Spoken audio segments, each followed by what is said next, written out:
Bossing, so ga-install nita karon og ano, Violet 3.0. Mo na tong Violet projector fog light with high beam. So ano siya? Para tong Violet projector fog light with high beam features 3.0. Ano siya?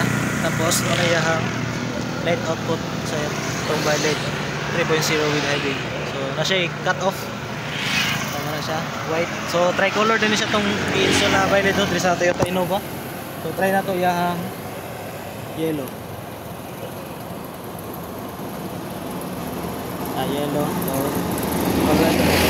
So dali siya nakandulo sa tong Violet projector fog light is na siya high beam.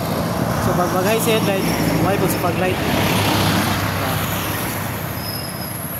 High beam. Let's try na to ang yellow.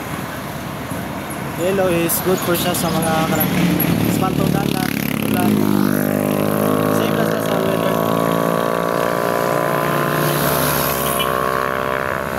All weather.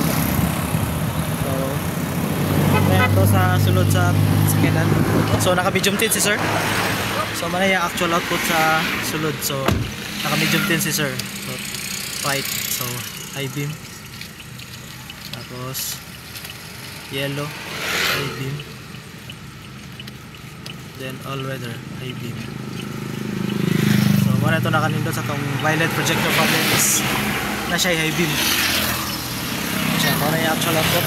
So overtime din na day. So wala siya. So along the highway lang kita mga bossing. Baroy bagong dawi. So nata sa Velox gasoline station. Wala siya. Wala tong landmark. Tapos grill station 99.